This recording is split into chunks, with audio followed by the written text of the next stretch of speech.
road is heading nowhere except the place you've always been, and you're going round in circles in the world you're living in.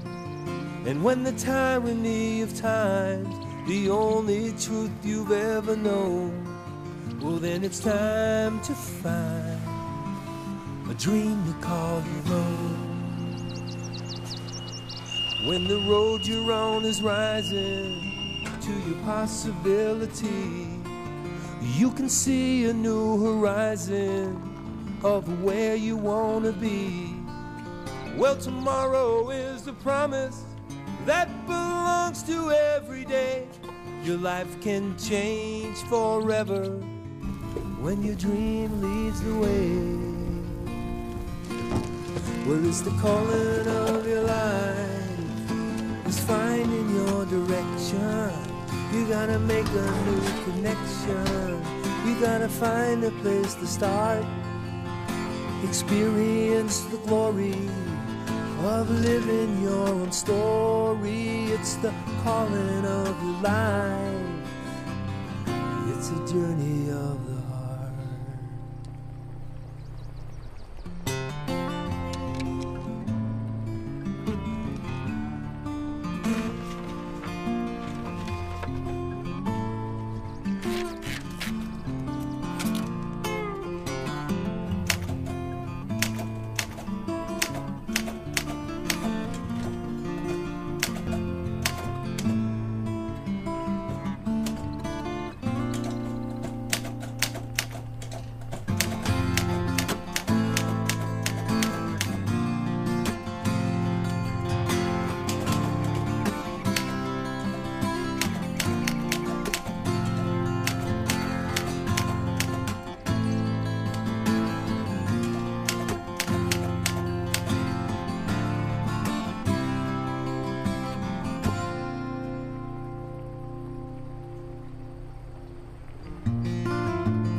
What would you do right now if you knew you could use your compass to get past any failure? Your compass is your inner sense of direction.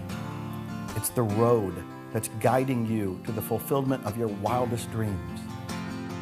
Your compass is the inner voice and inner vision and intuition and inspirations that are guiding you, prompting you, refining you to your magnificence. It's what allows you to tap into that part of you that you know can do more and be more and give more in the world. Everything that we are seeking outside of us is already inside of us. And all of the answers to every question that we have in life, we have if we go deep within. The greatest journey you can ever take is the journey of self-discovery.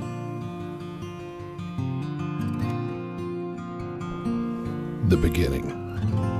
Before setting out on your journey, it's important to have a strong internal sense of yourself. A heart filled with purpose and multiple perspectives to give you clarity of thought as you discover what's possible.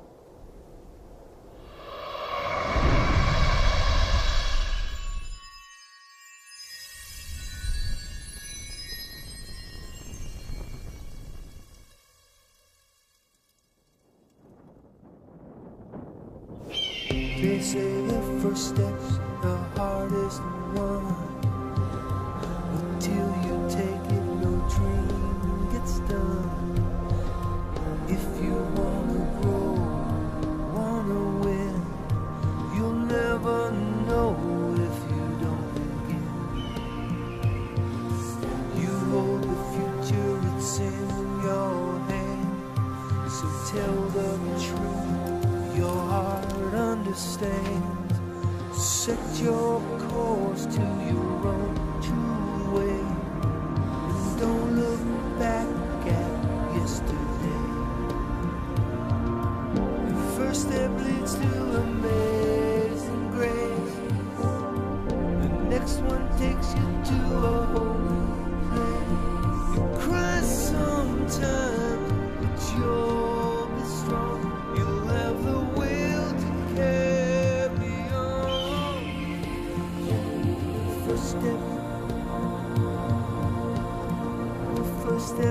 hardest one.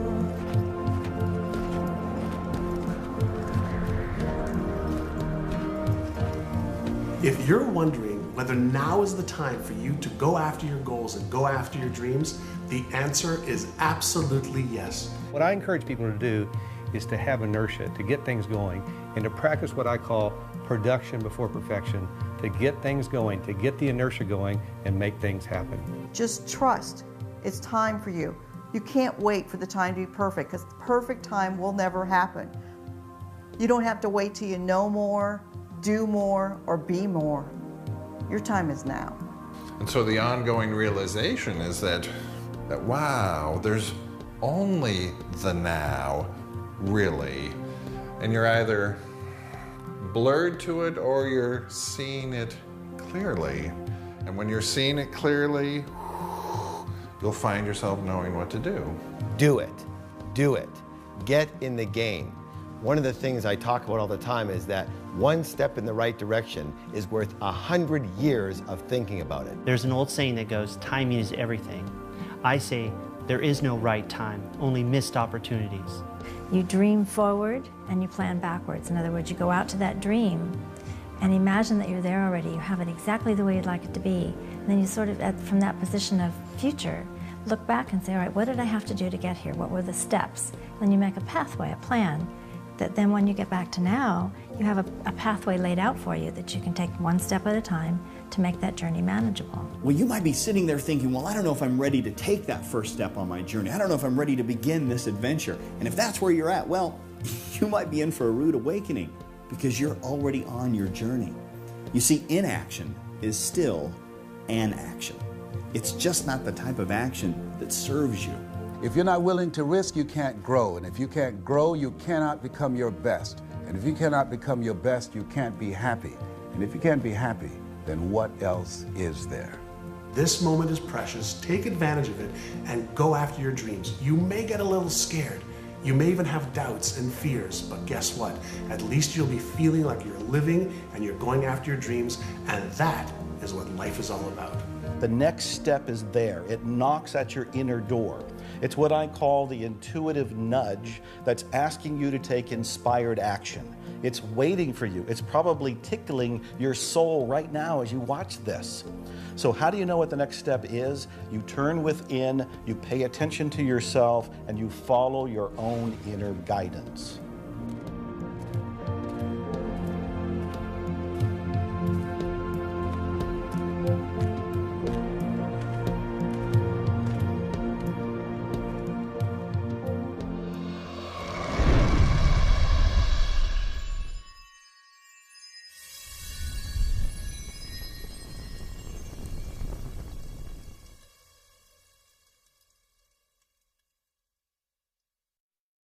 Foundation is very important because if you don't have a foundation, anything that you build will crumble.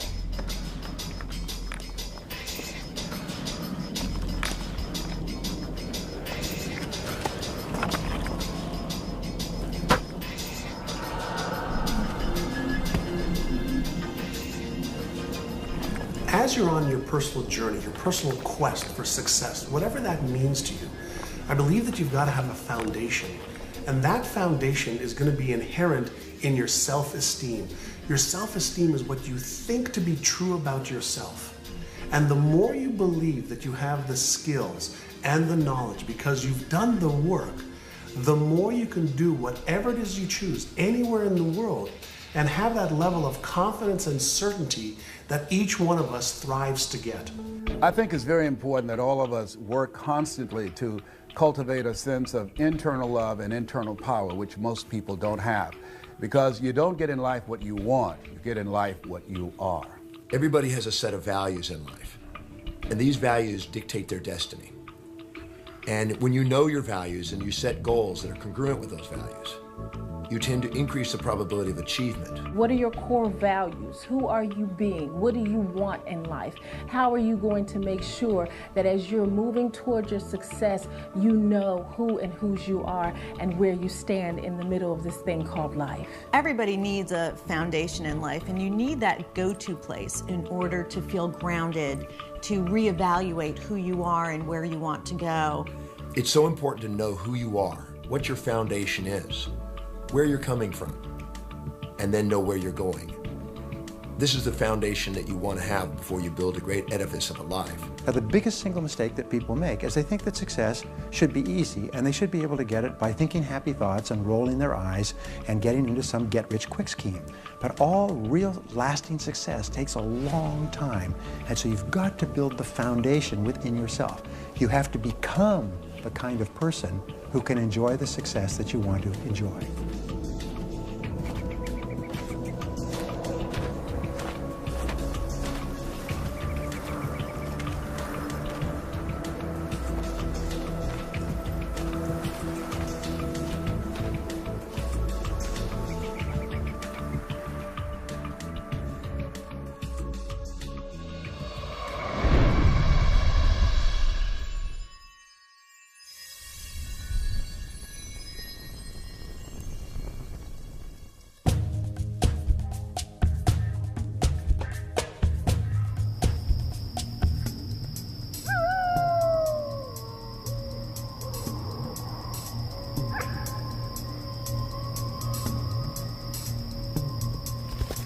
So many people change homes often throughout their lives and are in search of that feeling of being at home.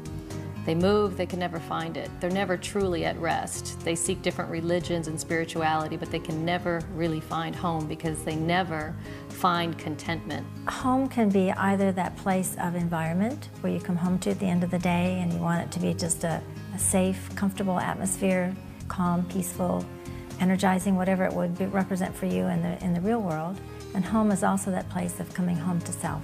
Your home is an important place to start from. It's your springboard, it's your recuperation area, it's your grounding area, and whatever home is for you. Maybe it's your house, maybe it's your community, maybe it's your family, maybe it's your spiritual altar. You have a home you can always come back to and always springboard from again. That's what you can draw from. That strength from home, you'll be able to go out in the world and find your greatness. When we get into our home, we can find a place of security, a safe haven where we can be ourselves in spite of what is going on in the world around us. So a home, a place of your own, a place that belongs to you, is an essential part of establishing the foundation for motivation and high accomplishment. In design psychology, we say the home is the absolute basis of everything you do. Your surroundings absolutely affect how successful you will be and your progress. And what it is that you're being able to do is based on your surroundings every morning, every night. When you wake up, is it energizing? Is it conducive to your goals? Because what is in your home is reflecting who you are. And what reflects who you are will come along the way with you all the time. Home is essential to your success. You need to have this little safety net, this little nest that you can go to, that you can rest in, that you can recuperate in, that feels safe for you to rebuild your energy and your forces so that you can go back into the world and pursue your dream and follow your compass. The universe is my playground, the world is my home, and every country is another room in the house, and every city is another platform I can share my heart and soul. I really believe that this whole world is my home, and I believe having a foundation of a home that's global allows you to do things across the world.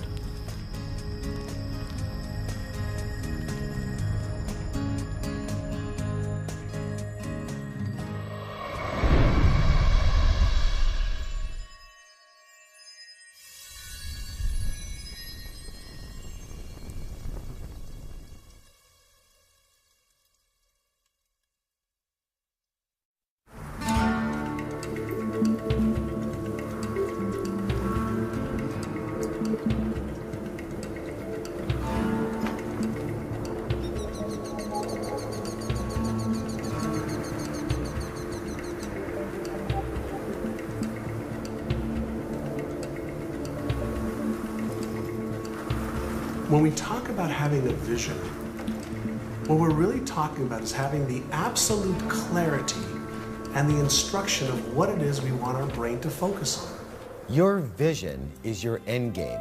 Without it, there can be no direction, nowhere for you to go, nowhere for you to start, nowhere for you to end. Clarity of thought and clarity of the vision is essential. The clearer the picture, the more direct the path to get exactly what you want. The question is, what are you looking at? That's what vision is about. What you see when you look out at life, and how are you going to move based upon what you see. Your vitality in life is directly proportionate to the vividness of your vision.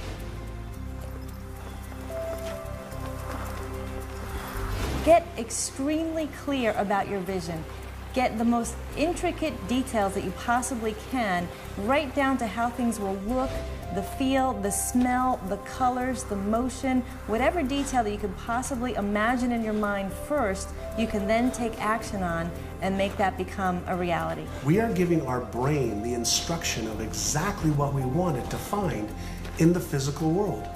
We also put ourselves in a frequency to be able to resonate with anything that matches that vision. Your vision is a dream of what's possible. Your mission is the manifestation of the possible dream through passion.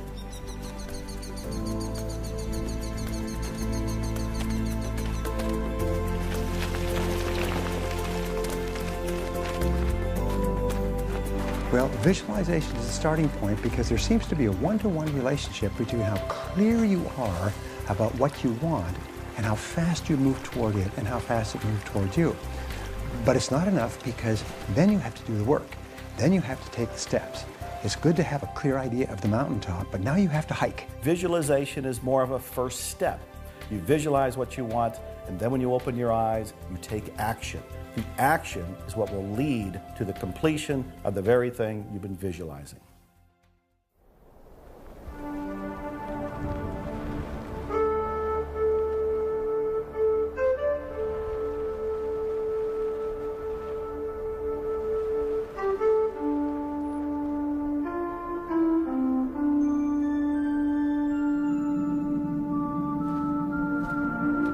Who am I? What's my purpose? Why do I feel this way? Once I had answers, now only questions. I move forward, not knowing exactly where I'm going, but in the direction of a fleeting feeling and an idea that I want for myself. The journey of my life has traveled 3 different directions. The directions have been governed by the data of my life, the judgment of my life, and the feeling of my life.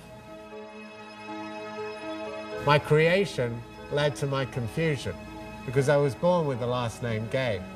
And when you go to an all-boys school like Eton College, which is where the Princes went to, with the last name Gay, it leads to a certain amount of confusion. Obviously, I had to act out because I wasn't gay. So I had to act out. And so I started to disrespect people. I disrespect girls, I disrespect myself. And the confusion led to the compromise. I was 34 when the journey of my life shifted. I traveled from England to Australia to America. I was brought to the States by Cher, the rock and roll diva, the Oscar winner. She discovered me in Australia as her rock and roll promoter and sponsored me here to take it from cabaret to rock and roll. And at 34, I was living above the Hollywood Hills in a home built for Greta Garbo by the studio in 1920. I'd go down on a Friday night and play with my A-list rock and roll stars and my superstar actors. Even though my outside world looked incredibly fabulous, even though I had excess in the outside world, I lived in a world of rock and roll where excess could be accepted, and yet inside I could still have my own demons ran rampant. So things were certainly dawning upon me when I went down to the whiskey bar on a Labor Day when I was 34 years old on Sunset Marquee. I was about to start a weekend of binging that would get me through to Monday, and then I would be excessive in my business life again. And I went into the men's loo and had someone in there. I was taking some drugs, and that person that was actually of the opposite sex, she could have been 34, which I was, but she was 19, and she'd always been 19. But I'd just gone from 19 to 20 to 21 to 22 to 25 to 30 to 34. And it just happened that in that moment I looked in the mirror and I saw myself long enough and some light appeared. Something appeared that was of peace. Whatever happened in that room at 34, I came out different. I walked out of the bar. I didn't even say goodbye to my friends. I went back to my home, and in that moment, I gave up those buffers to my feelings. And at 34, my compass to my life changed from the goal line of my life to the learning line of my life. I've learned since 34 that to move into the accurate confession of my own judgment, to allow myself to turn and look at my shadow at every opportunity. Whenever I have anger or aspiration, whenever I want to blame myself or blame myself for being another, it's so much easier to give than it is to receive. The story of my life is that I am a crusader of love.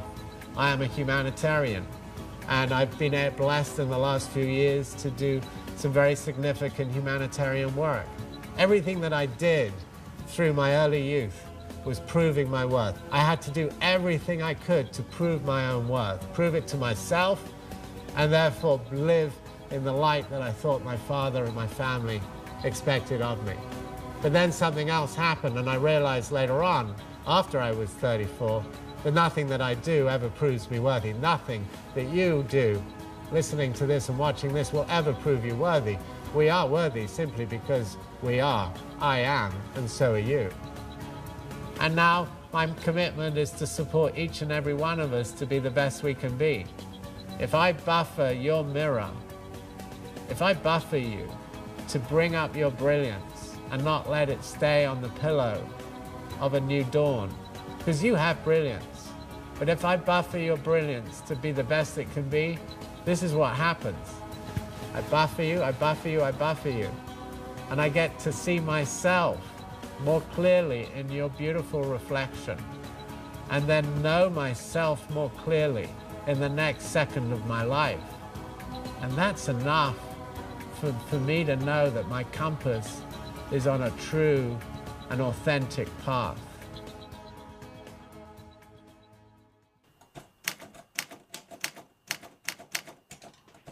On the road. You cannot control the world around you. What you can control are your thoughts, the integrity by which you live, and how you choose to make a positive difference in the world. Your life and your legacy are in your hands.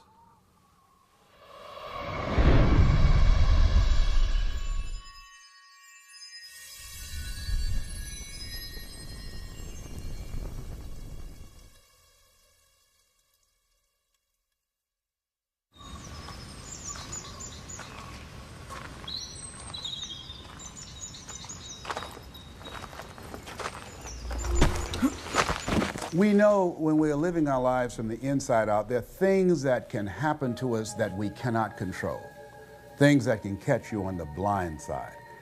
And it's a place that you go, perhaps as St. Francis talked about, Lord, grant me the serenity to accept the things that I cannot change. I can't change what has happened. The courage to change the things that I can. I can change how I'm going to respond, and the wisdom to know the difference.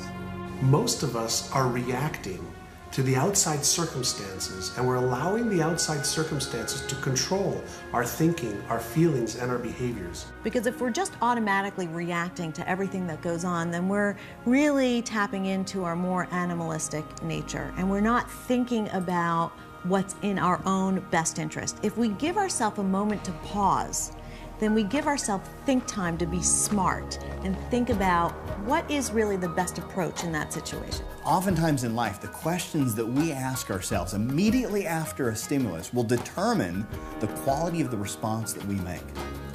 The question you have to ask yourself is, how high of a quality response do you want to produce in life? When is the last time that you made a decision in haste and had the optimal outcome that you truly wanted? What I've learned is when something happens, that's this moment. Pause right here and then respond. When you pause, you're able to see with clarity what your choice is. When you respond at that point, you're coming from a higher state of awareness and a higher state of consciousness. So learn to take a deep breath, pause, and then respond rather than react.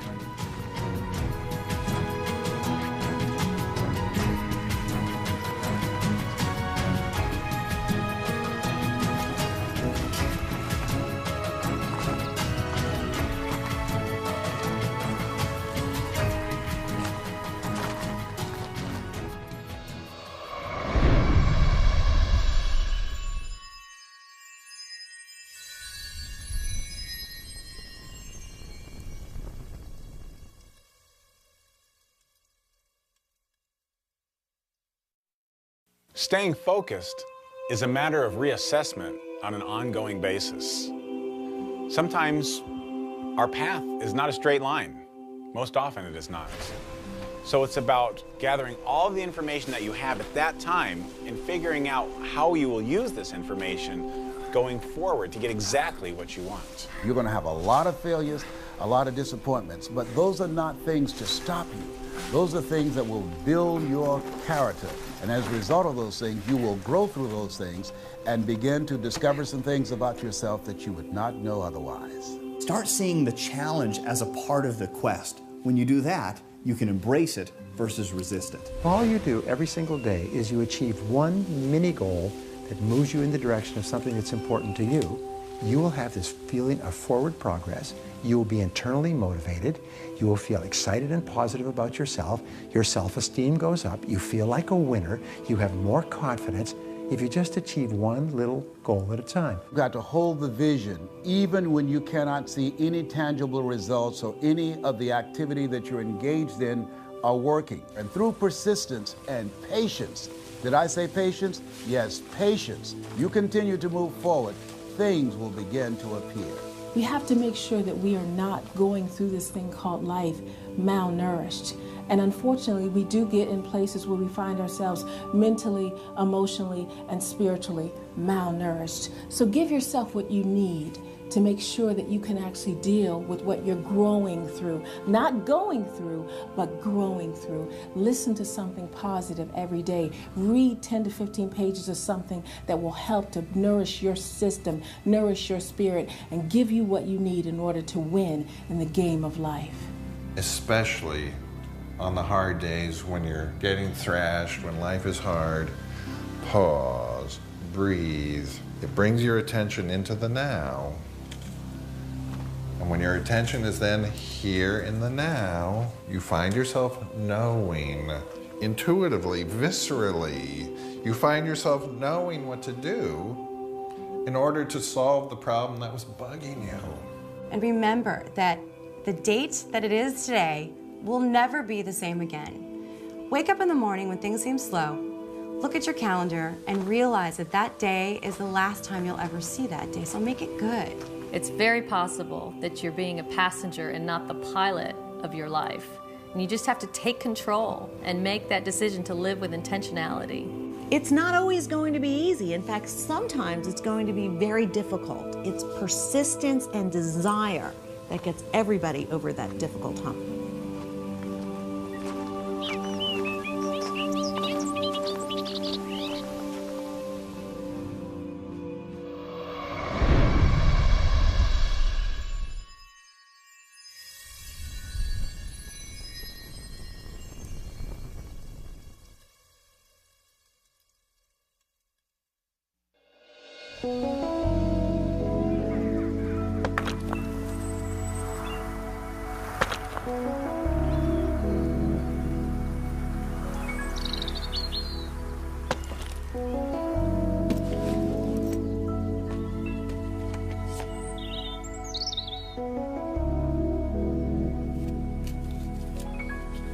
This is not a dress rehearsal. This is it.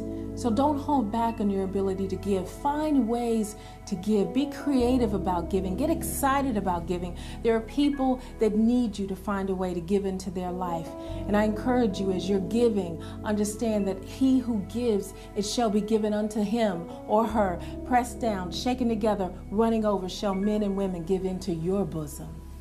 And to know that you're making a difference in other people's lives, I don't think that there's a better feeling that you can have to know that somehow either your time or your money is making somebody's life a little bit better. If we all did that, even if you don't have money to give, you can give your time, your energy, your talents, but whatever you give back, you get to keep.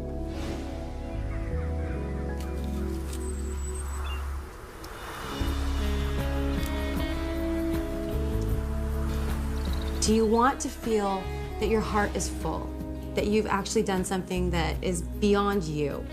You need to give back. The times when you're feeling the lowest, the times when you're feeling the most down, that's the time you need to be giving back, because when you give back from there, it creates a sense of abundance. It creates within you a sense that you have more to give. And by having that sense that you have more to give, you start to tap in to that inner resource that allows you to do more, be more, have more, and create more in your own life as well. When you start giving, you become part of a community of givers. You start attracting people like you. And there's nothing better than being part of a community of people that are giving back to the world, because they have a much bigger vision. They are here for changing the world in a big way. And when you give back, it gives us a sense of that connectedness. And it's so important because it allows us to know that we're not alone. And I can't stress how important it is to realize that we are all a part of the same quest.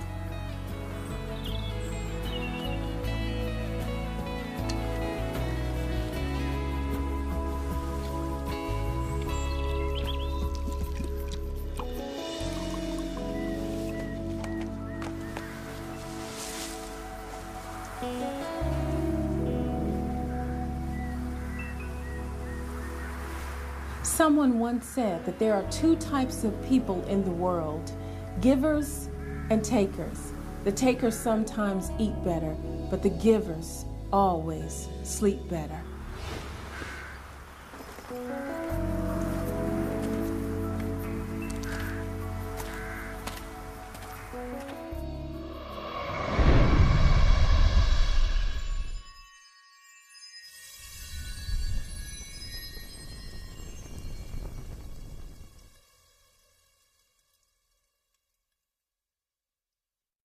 How many people do you know that sit there and say, oh, I really need to lose the weight, and then they keep eating unhealthy foods?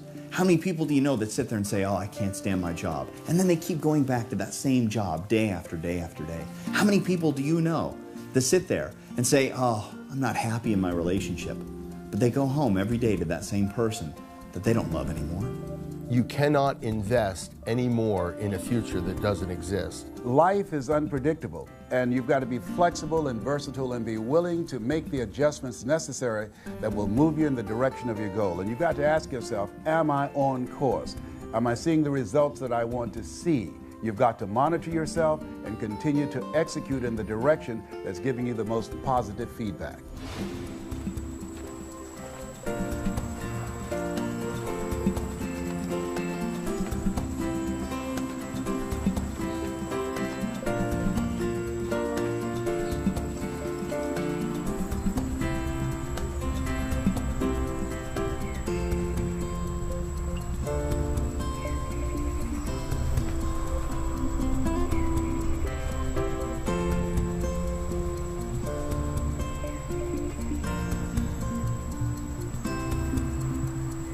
One of the biggest mistakes that people make is heading down the wrong road for far too long. There's no reason for that.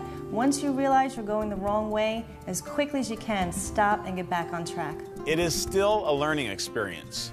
Once you figure out what the lesson is, put on the brakes. Don't go any further. Lesson learned. Take it with you. Put it in a safe spot. You can use that information later and then move in the right direction. Think in terms of when was the last time you had a big east to west smile on your face?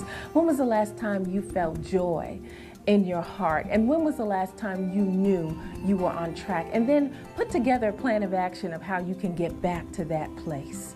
If you're going down the wrong path, do you really want to change? And if you do, step back and say, I want to change. And whether you're going down that path for 1 week, 1 year, or 10 years, you have the right to change. It's your life. One small move in another direction can be right for you and take you from going from stuck to unstuckable.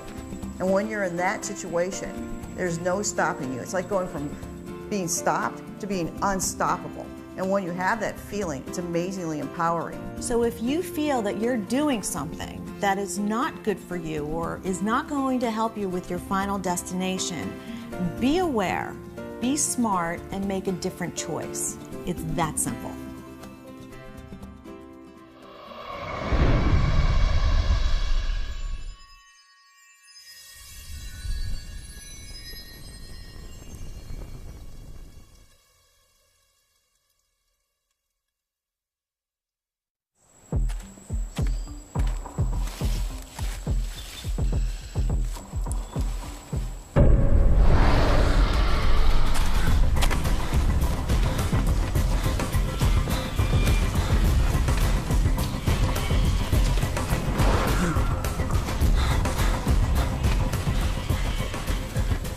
Courage is that place we find within the depths of ourselves where we take an action even if fear is present. Nobody is born with courage. As a matter of fact, most of us are afraid. The difference between the brave person and the coward is that the brave person confronts their fears and does it anyway. The coward allows the fears to control them. Fear, what is that? False evidence appearing real. We have to find a way to move beyond it and to be unstoppable and to be relentless and know that we can be the courageous beings that we were designed to be. Courage is something deep within that allows you to step forward, step into that greatness, step into the risk, and do it anyway. A big part of courage has to do with one's confidence. If one takes the unknown to the known, you will become more confident. Take the unknown to known by doing research, by gathering information, by reading books, by really pulling information. Every way that you can take the unknown to the known, you'll be more confident. More confident, more courageous, more action, more success. You have that spark of greatness in your heart. You have that calling, that pull that is saying, let's take that difficult path. Let's hit that summit. Let's take that adversity and let's meet it with full force and with courage. And when you start to feel courage, it seems like the universe supports you with that and gives you more. Gives you more energy to accomplish the things that you want to accomplish. What are you doing right now that's scary? You're not scaring yourself. You're not stretching yourself. You're not empowering yourself. You're staying safe. And as far as I'm concerned, if the fear isn't great enough, then the goal probably isn't big enough. So even if you're afraid, take that first step. I promise you won't regret it.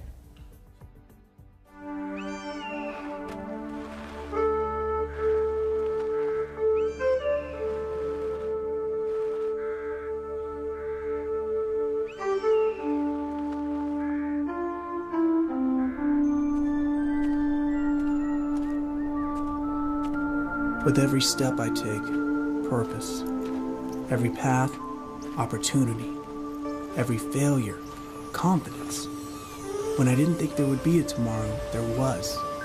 I am still learning. I was born in Hong Kong, second daughter of a very traditional Chinese family, which if you know anything about traditional Chinese families, that's a very bad positioning. My parents were not, especially my mother, was not very happy to get a second daughter. In fact, to put it mildly, she was rather upset about it to the point that she left me in the hospital for the first 3 days. My birth was followed by the birth of 3 boys, so it really cemented my position as being very unwanted. And from there, I really experienced what one would call being an abused, neglected child.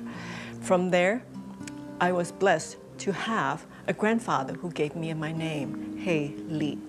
With that name, I knew that somebody really cared about me and thought I was worth something, that I was going to be destined to be something great. So with that in my internal makeup, I was able to circumvent and escape some of the mental abuse and physical abuse I was experiencing. And life was pretty tough, but not as tough as what I found out at age 11 that my classmate Rebecca had.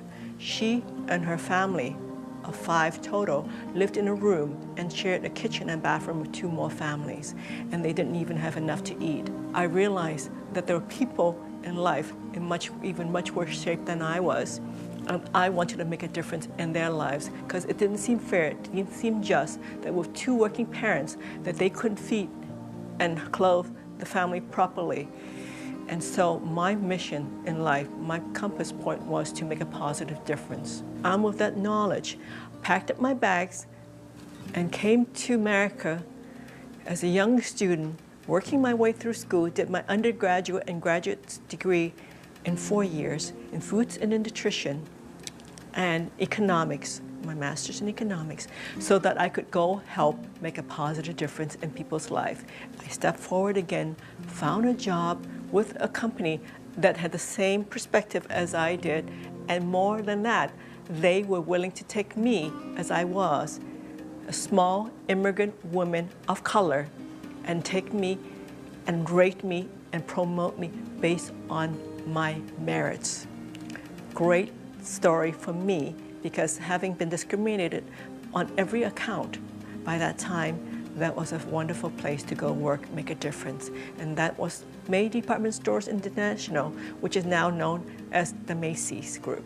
I joined them, and as they can say now, the rest is history.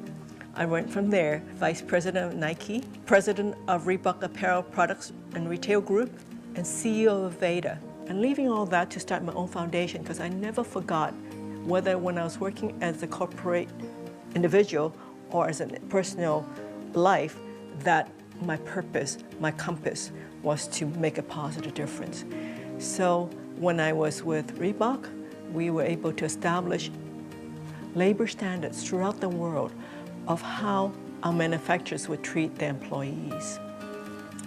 What kind of hours they could keep, what kind of ventilation, lighting, all the things that so many of us in America take for granted had to be established.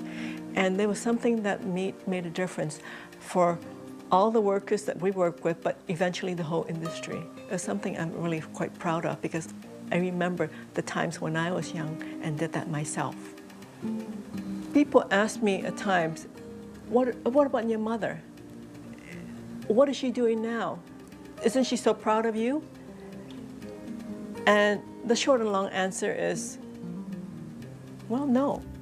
And people are so disappointed when they hear that. They think, oh, that must be so devastating. But I say, stop for one moment. If you're looking for approval from outside, whoever it is, you will never be happy. You have to allow them to be who they are, and for you to be who you are, and just accept that. My father died many years ago in a plane crash, but before he died, I felt like we had peace.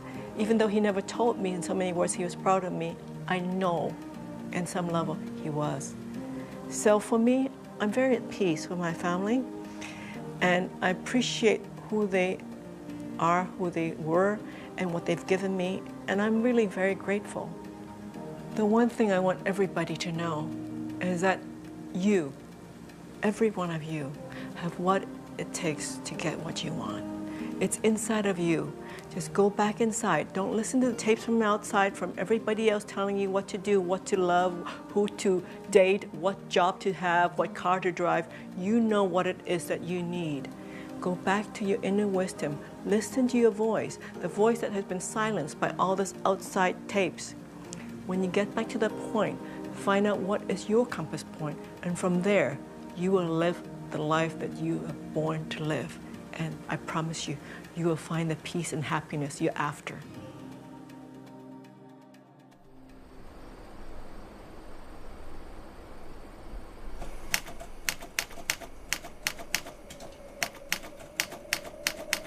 The journey within. Perhaps the greatest journey you can take is the journey into the hidden treasures of your mind and the eternal wisdom of your heart.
The greatest breakthrough discovery in human potential is that you become what you think about most of the time.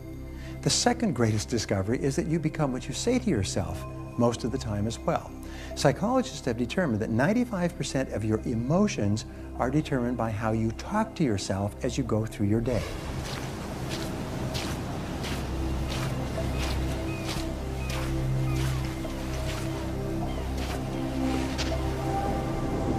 What am I gonna do? Live on this beach forever? I should be moving on. I had plans. If only I was smarter, better. You're never gonna make it. You're not good enough. You're never gonna make it. I should just give up. You're not smart enough. Give up. You're not good enough. What we say to ourselves has a huge impact on our success. And I ask you to really think about how aware are you of your own self-talk? Are you encouraging you to go forward? Or are you discouraging yourself? We all have a problem with negative self-talk. One of the ways to alleviate that problem is that when you hear disempowering voices come through your head, simply say thank you for sharing and put your attention on a much more empowering thought form. MIT did a study, and the study indicated if I tell you you can't do something, someone else has to come along 17 times to say, you can do it, you can do it, you can do it, to overcome that one time. That's why we have to really train our minds to serve us, because we have a mind, but most people go through life allowing their mind to rule them. So pay attention to how you speak to yourself throughout the day. And when you find yourself saying negative thoughts, turn it around and say things like, I'm strong, I'm confident, I'm unstoppable. That will move you much closer towards the direction of your compass. Because it's so easy to get caught up in self-attacking negative thoughts. I mean, our brains are really good at that. So sometimes a positive affirmation can help us to feel better. And I think that's really the key. Affirmations are a great tool to help you reprogram your mind, to help you reprogram the subconscious mind, which is responsible for what you think about yourself, what you think about, and what you do. You're never gonna make it. You're not good enough. You're never gonna make it. You should just give up. You're not smart enough. Give up. You're not good enough. No. I won't give up. I will carry on.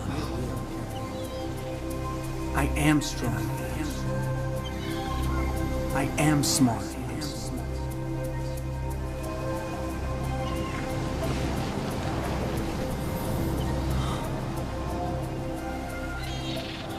You got to say things to build yourself up, to encourage yourself. Each and every day you've got to say, I am going to make it.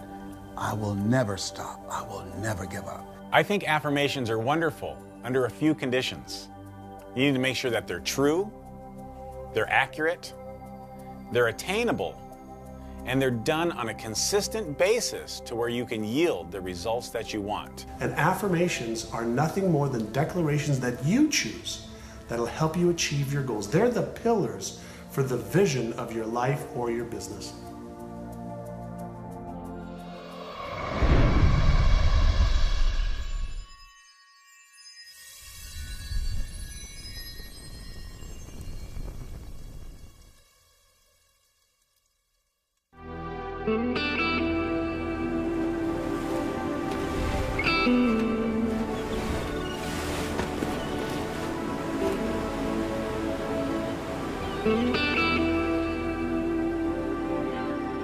It's so important to have your own compass, because when you have your own compass, it's being true to who you really are. There have been times where somebody has tried to follow in the path of somebody else, maybe a father, grandfather, a mentor, and they found that it was like putting a square peg in a round hole. It just didn't fit. There's something that we're meant to give to the world that only we can really know if we just plug into ourselves and somehow plug into an intuition or inner drive. No one else can tell you who you should be in the world. It's just not the way our minds and bodies are meant to work. You need to look deep inside you, because the things that truly will allow you to grow and to get to your greatness all come from within you. You got to go inside and find those things. Let them come out. Only you know exactly what you want in your life and how you want to get it. And therefore, relying on others may not get you to the final destination that you perceive. And the reality is, if we utilize someone else's compass, we can find ourselves lost. We can find ourselves on a dead-end road. We can find ourselves in the midst of a war zone that had nothing to do with us. That would be a total waste. I mean, to actually go through your entire life and not have lived it. If you're so busy trying to use someone else's compass, live their life, live what expectations are from the outside, you might find that your life was really worth living. You have to follow your own inner compass because that's the piece of the puzzle that helps make the whole world come together. I have my piece of the puzzle, you have your piece of the puzzle. They're different, but when we put them together, it makes this beautiful whole that can't be done unless you follow your own inner compass.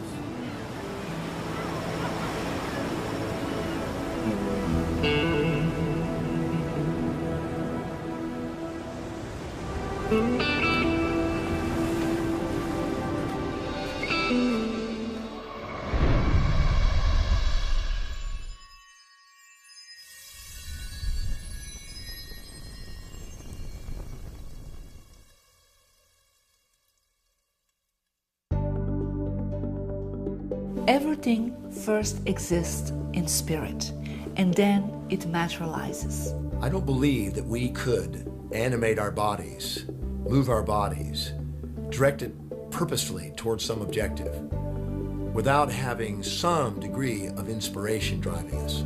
Every second, 10 million of my cells are dying off and 10 million new ones are being created. Every second, 100,000 reactions are happening in every cell of my body. That's 10,000 quadrillion things happening in my body without me thinking about it. That's the spiritual side of my being. That's the intelligence that gives me and you life.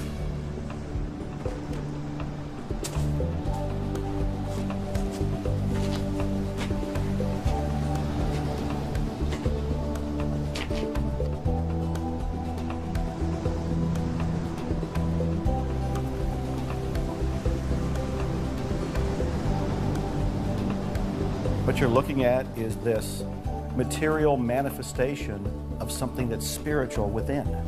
The spiritual and the material are two sides of the same coin. Everything that you see out there in many ways is an illusion because it looks like it's real, but it's really spirit which has taken form in a concrete way. Listen, we can't control everything that happens in our lives, but with spirituality, sometimes we get a sense that sometimes things don't always happen in our time frame, in the way that we want to have happen, but it doesn't mean that it won't happen for us. So being in touch with a spiritualism helps give perspective that it's not only about us, that there is a bigger picture out there, and I really think it helps us with achieving our overall goals. Spirituality reveals that we are connected to everything that exists on this planet. We are not isolated individuals, but part of a larger whole, a larger part called humanity. When you realize it's all spiritual, life becomes a game. It becomes something that's much more playful. The stress is removed. You still go for things, you still have bumps in the road, but you realize that it's a spiritual journey. And I don't think that you can learn it or discover it for you until you're ready. And no one can force it on you.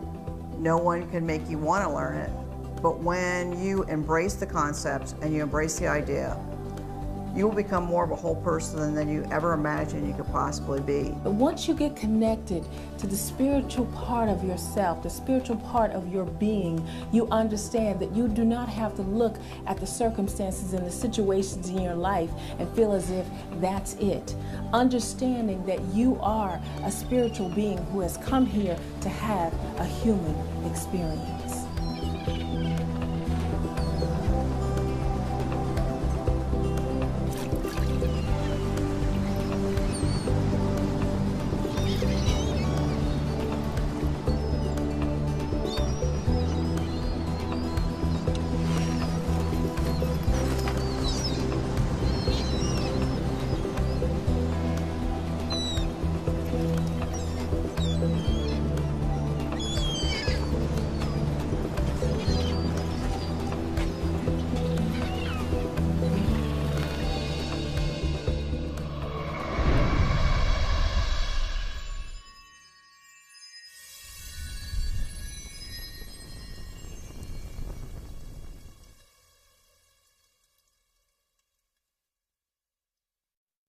Determination is never giving up.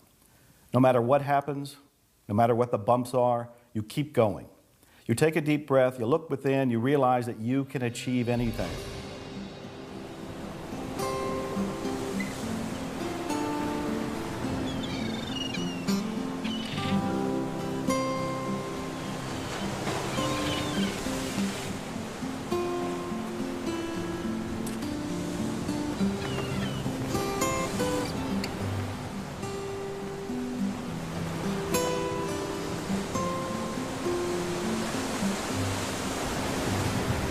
People who have no determination at all, they just lack complete focus and desire. They kind of stagnate in mediocrity. Without determination, you don't have any fuel for your dreams. Great things don't happen to people who give up. Great things happen to those who stick with it. When things get tough, remember what it is you're really looking for, what you're going for, and you'll get past it. And also remember who you are. Come from that sense of identity and sense of self, because then you know that you're moving on your own pathway. And that creates the stick-to-itiveness. Determination is something that'll keep you going no matter what. If you are serious about achieving your goals, if you really want your life to be a masterpiece, determination is going to change your life.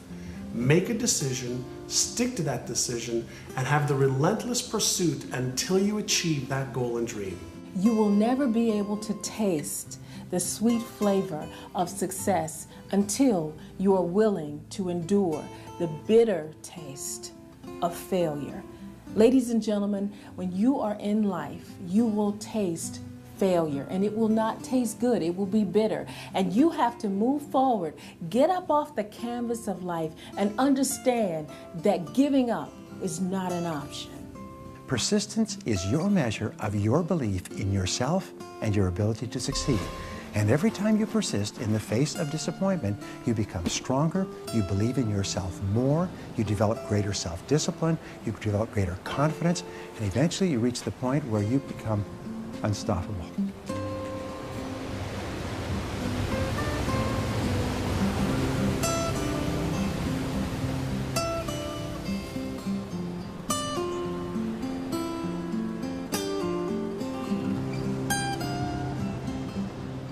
Nobody has to get you up in the morning to do what's truly most important to you. But you'll have to get somebody to motivate you to do the things that aren't. If you want to have an empowered will, a determination that's undefeatable, make sure you set goals that are truly yours, from your highest values that inspire you, that you can't wait to get up in the morning to go live.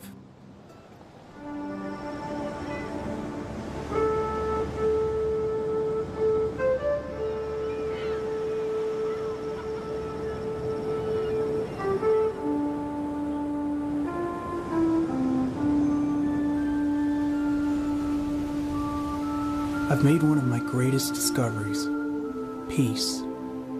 It was buried deep within me, and now I can finally see. I see the road ahead, and for the first time in a long time, I can see myself.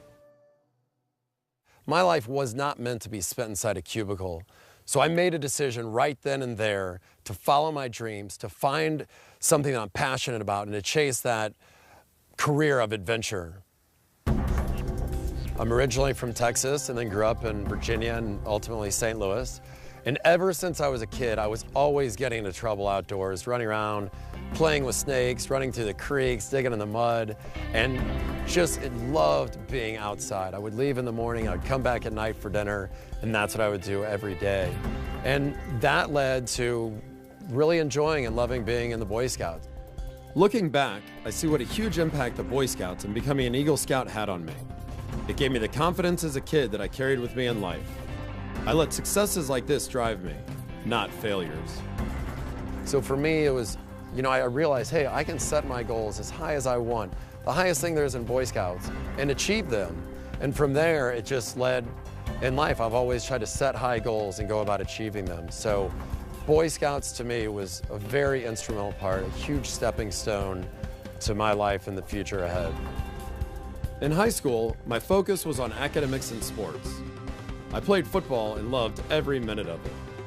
Then, when it was time to go to college, I decided to narrow that focus and major in business because I thought that would give me the most options outside of school. After graduating college from SMU with my 2 degrees, I decided to pursue a career in the internet industry. The internet was booming, it was so exciting, there was so much going on, and I thought it was the next stepping stone for me because I love the outdoors, I love adventure and all the challenges that come with that. So I thought this career would be a replacement for all of that. It's not that I didn't like my office job, but I didn't love it either. And I wanted to feel passionate about what I did. I wanted to feel the way I felt when I'd summit mountains or swim with sharks. So I had to figure out how I could make that my career. And then totally out of the blue, an opportunity came about to be on the show Survivor. And it came about a month later. I'm stuck on an island in Panama, not knowing what's going on, but realizing that when every single thing was stripped away, money, anything material, everything taken away, I was as happy as I've ever been. Just living off the land, catching food, you know, playing this challenging game, but at the same time very strategic. So I was using a lot of the things I learned. A lot of the skills as an Eagle Scout definitely came into play. And then that show ended and I went back to my regular job.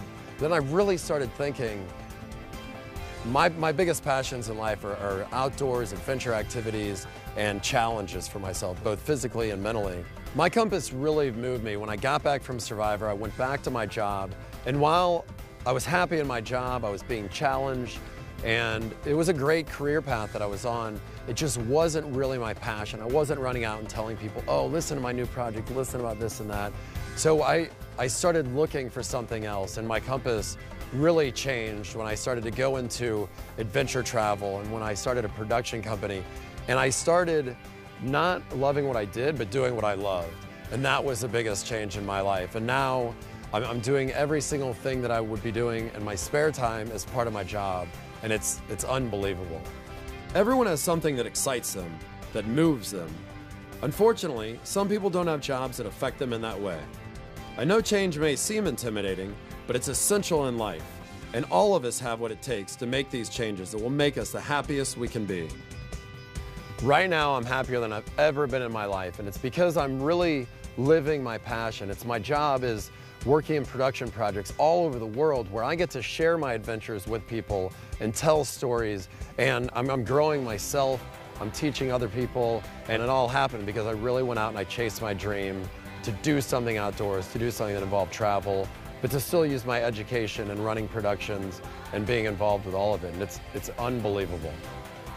Now, I know everything that I do may not be for every other person. Some of it might be a little too dangerous or uncomfortable or just flat out not fun, but the bottom line is I'm doing what I love and what I'm so passionate about.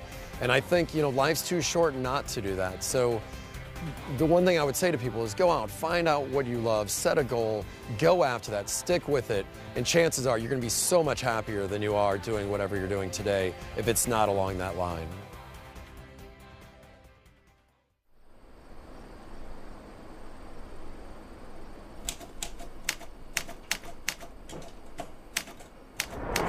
Tomorrow. Life is unpredictable. You don't know what tomorrow will bring, so embrace the future with valor and continue to blaze your own extraordinary path.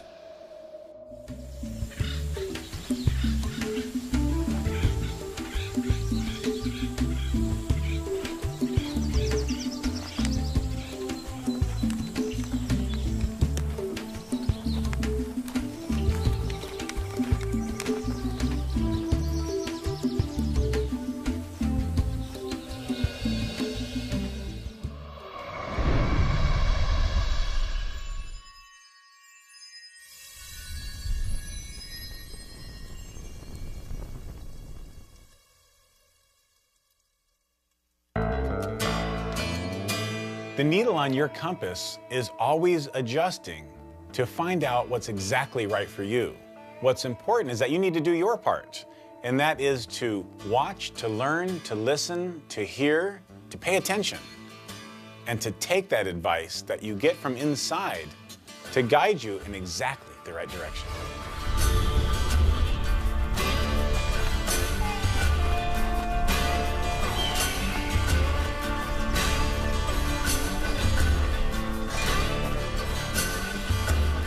There are going to be setbacks, disappointments, modifications, delays, sickness, deaths.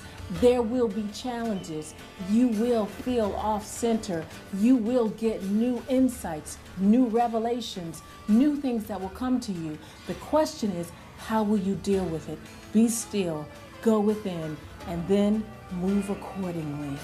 You get influenced either in large ways or in small ways, but every day something changes you. Be prepared for it, embrace it, and move forward. Remember, life is a continuous progression of changes and difficulties and ups and downs and trends, and your job is just keep moving forward. Be open to the experience.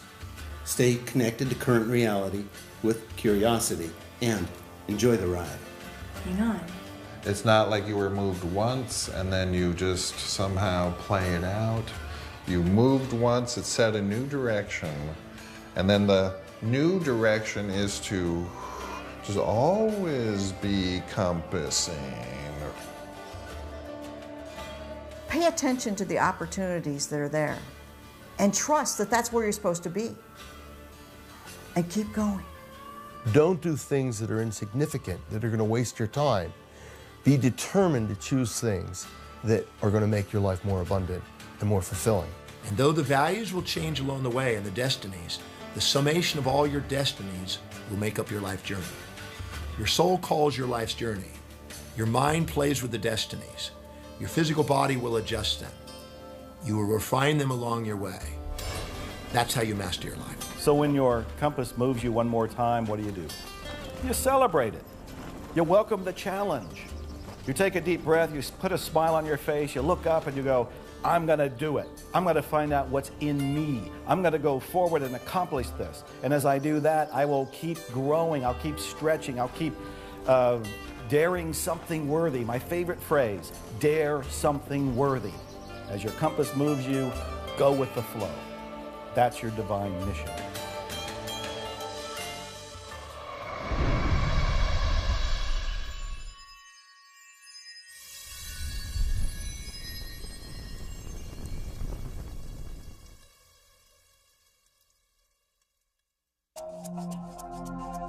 Gratitude is one of the most important emotions that we can hold in our life because it recognizes that we are living in harmony with the universe and accepting what the universe has to offer. And in this way, the universe provides us more of the same.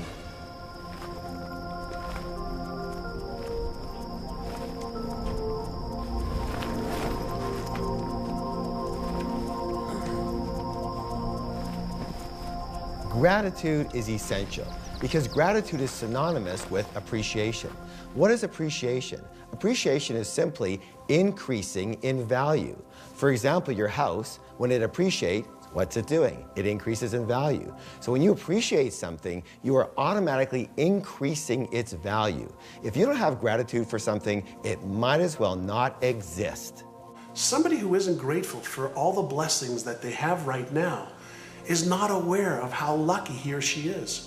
And so when you take the time, when you take just a few moments to think about one little thing that you're grateful for, a flower, being able to breathe, being alive, that is magic in itself. And that is really the beauty of creation. That's the beauty of our lives.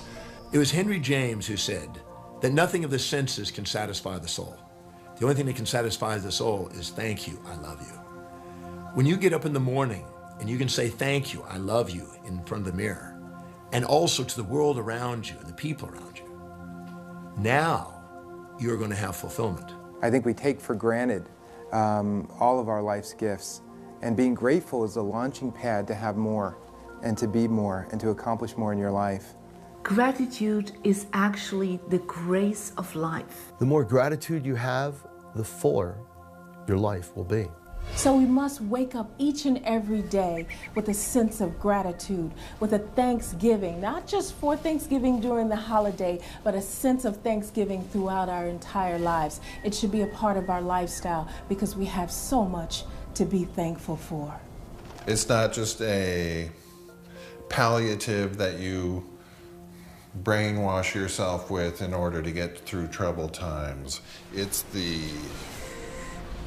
sort of like the sign that, wow, you're finally experiencing reality clearly. Gratitude is appreciation, it's love expressed.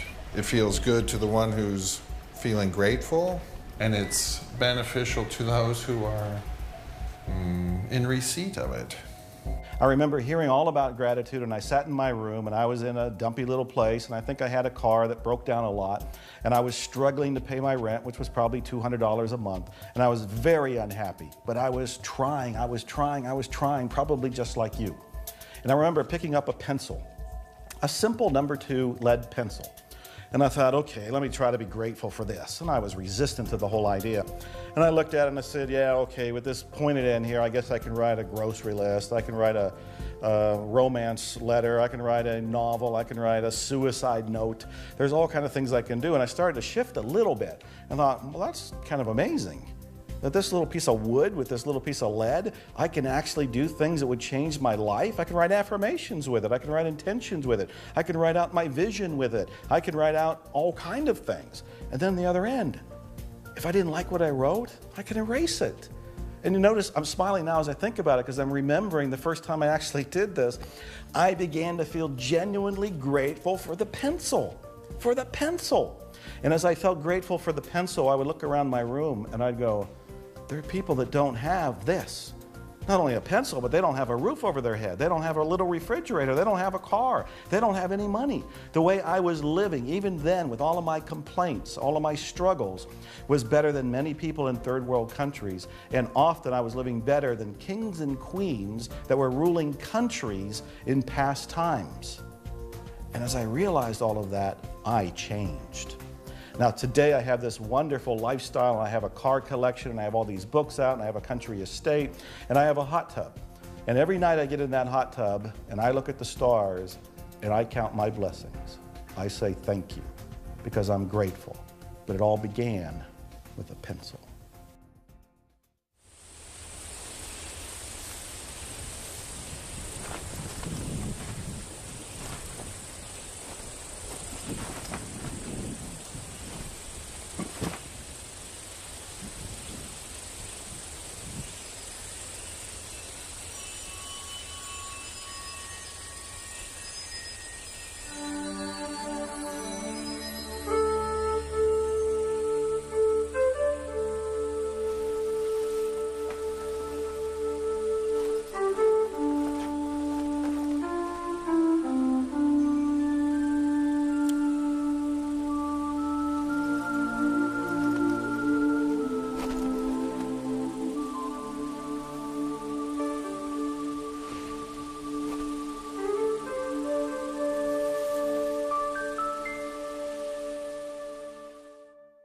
In April of 2005, I woke up in the morning with what I thought was a bad case of the flu, and Carol, who was just my girlfriend then, insisted that I go to the hospital, and I went to the hospital, and they didn't know what was wrong with me, and when I woke up 3 weeks later, I was in a different hospital and had no hands and no feet. I was born in Portsmouth, Virginia in 1954. My dad was in my opinion, a Navy hero. He was in Pearl Harbor when it was bombed. And I was raised the first 3 years of my life in Washington, D.C., moved to Chicago when my dad was stationed in the Navy base, the Great Lakes Navy base. And then because of the health of my mother, who was a rheumatoid arthritic, we moved to Arizona in 1959 to keep her on her feet, and she stayed on her feet for another 30 years after that, so that was a good choice. In 1985, I was in my backyard and I was shot in the back by a little boy that was playing with his dad's rifle, and he was shooting at his back fence, and I was on the other side. And the bullet went through the fence and hit me in the side, and it shattered my spleen and entered my backbone. But that happened in 1985, and because I had no spleen, then 20 years later, in April of 2005, I contacted an illness that caused my amputations. Jeff was in a coma in the hospital, and everyone was telling me, all the medical professionals were telling me that he was going to die, that he wasn't going to make it. And I had accepted that as a very likely fact, but they wanted me to sign a DNR. and I couldn't do that. I just knew that Jeff wouldn't want me to do that. I went outside, I was a smoker at the time, and I went outside and sat on my smoking bench, and one of the nurses had given me a bookmark, and on this bookmark there was a poem that says, "Don't give up." And I read it, and it moved me, but I put it in my purse and went out for a cigarette, reached in for a cigarette, and every time I reached in my purse, I came out with the bookmark. And I kept looking at it and putting it away, and then I realized that that was it. I had to just not give up. Now you have to understand that every medical professional at that time was coming on down on her pretty hard. Let this man go. His life is not worth saving at this point. I don't even think we can save his life, even if we tried. And she was the one that said, no, you are going to do everything you possibly can. When the surgeon came in and looked at Jeff and said, he looked at him for maybe 10 seconds, and then he turned and walked out of the room saying, I'm not going to do it. I ran after him, grabbed him by the shoulder, and turned him around and said, you have to do it. Someone has to do it. And he said, no, he'll die on the table. I'm not going to do it. And I said, he'll either die on the table or he'll die right there in the room. He has to have the surgery. He can't live without it. He said he's going to wake up with no hands and no feet and hate you forever. And I said, so be it. And I hate this woman so much that on June 11th, 2005, just barely over 2 months after this happened to me, while I was still in the hospital, I asked this woman to marry me. And we were married by the hospital clergy in room 105 in telemetry, in the same hospital in which the amputations happened. When I had woken up and realized that I had no hands and feet, I was really inundated with visitors, colleagues, ex-students from years back that I didn't even remember. But I remember one of the department heads that I had came in and he said to me, Jeff, you're at a crossroads right now. You can either lay there and feel sorry for yourself, or you can use this as a springboard to go out and change lives. It was a wonderful, positive thing to say. And I can remember while I was awake, my principal had called me up several times. And he called and talked to me on the phone, told me about the wonderful things that were happening at the high school where I was teaching. But he always finished up the conversation with, can you give me some sort of timeline for when you're going to be back in the classroom? When all the medical professionals were asking me to apply for Social Security and go on disability, and he didn't give me that option. Every conversation ended up with, I need to know when you're going to be back in the classroom. And less than 8 months later, I was sitting in his office getting ready to start teaching again full-time in January. I will never, ever believe that God did this to me. But I do believe in my heart that God kept me around for a reason. Something that I really live my life by now is I'm not going to let the things that I can't do get in the way of the things that I can do. And there's a lot of things I can't do, but there's a lot of wonderful people out there that have helped me through this. A lot of new wonderful people that I've met, and a lot of wonderful people that I've yet to meet.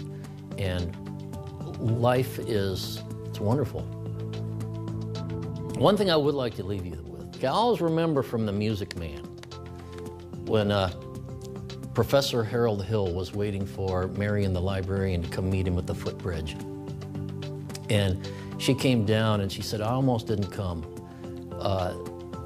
I think we should do this tomorrow. And he said, oh, Miss Marion, if you pile up enough tomorrows, all you'll find is a bunch of empty yesterdays. And for those of you that have anything wrong with you at all, whether it be an amputation, whether it be a loved one you lost, any crisis in your life, don't start piling up empty yesterdays. Get up and live, because you get one get-go in this world and that's it.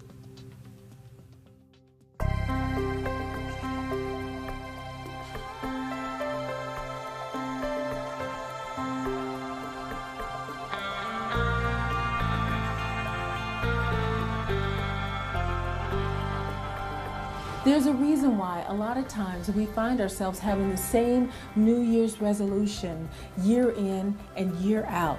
And that is because until you get a new you, you will never have a new year. I'll repeat that. Until you get a new you, you will never have a new year. So I encourage people to get in tune with themselves and to find a way to get to that great self that they know is buried down deep inside of them. And it takes time. It's a process. It doesn't happen overnight. The reality is we live in a society where we're standing in front of the microwave patting our feet, and we want everything like yesterday. But success is a process. So be patient and know that your time will come. What would you do if you knew you couldn't fail? That's when you use your compass. That's when you trust that your compass is there to guide you and you go for it. It is extremely powerful to set your own compass, be true to your own highest values, be clear on your own inspirations and vision, and follow the path with a machete and create a completely new trail that's true to you. Keep this in mind. For every moment you spend focusing outside of yourself, trying to find an answer, you're sacrificing 1 minute that you could be looking inside yourself where the answer's been there all along. Imagine you're going down a 2-lane road. You have speed bumps on both sides that tell you when you're going out of your lane. As long as you stay in your lane, all is well. You're following your path. When you hit one of the bumps on the right or on the left, all it is a little jolt. It's waking you up to say, oh, get back in your lane. Stay on your path. Follow your compass. It's not thinking about the ideas. It's not becoming aware of the ideas. The most important part of our life is actually putting the ideas into play and using them to run our lives. That makes all the difference in the world. How many opportunities are you missing? They're right there, right in your backyard, that you're not acting upon. Listen to your intuition, what is called the still inner voice, that little voice that will always guide you to do the right thing for you. Never go against your intuition. When you listen to your intuition, when you listen to your heart, there's some great power in the universe that will guide you unerringly to doing the right things and being the right person in the right place for you. Confronted by a challenge, and you feel you're literally hanging from a cliff. Instead of focusing on the fall, it might be wiser to focusing on how it strengthens your hands. It's making you determine what you really want in life, your goal, and maybe giving you an opportunity to show that you can conquer any obstacle and actually go from the cliff hanging to rising above the cliff and getting to the peak.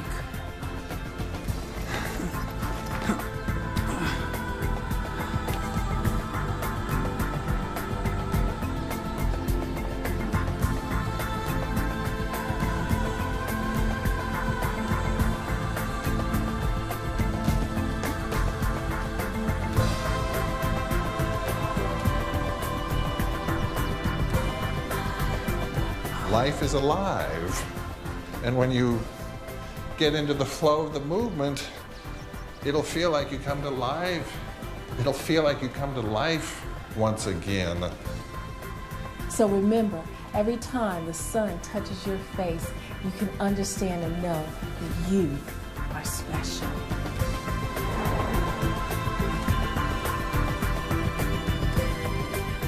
As long as we're moving in the direction of our goals and our dreams, and we hold on to our vision, we will achieve every single goal, and you will achieve every single goal that you have.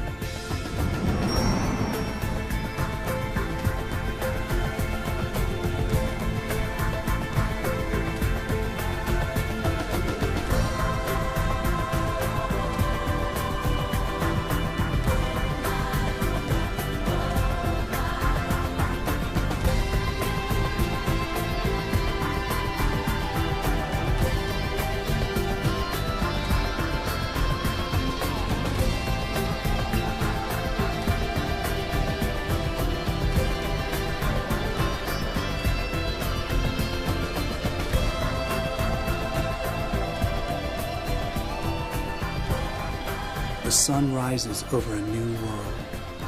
We still hurt sometimes. We still cry sometimes. But we carry on. We feel. We see. We talk. We live. I am strong. I am confident. I am here. I am ready. When the end comes for you, let it find you conquering a new mountain, not sliding down an old one. Many people die at age 25 and don't get buried until they're 65. Your life has value. Decide with the compass of your life that you're going to make a mark, that you're going to live your life in such a way that long after you're gone, buried in your grave, the impact of your life will continue to show up long after you're gone.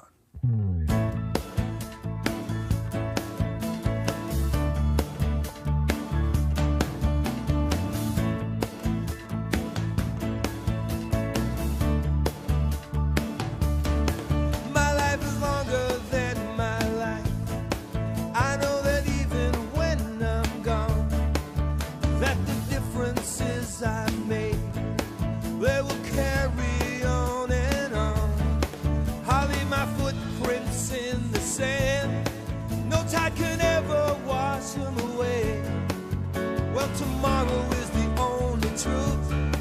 I've said goodbye to yesterday. Well, my playground is the universe. The earth is where I live. I won't live my life in reverse. I have way too much to give. Oh, there's a compass inside of me that points the way to destiny. And when I chase the farthest goal, I know I'll find my deepest soul.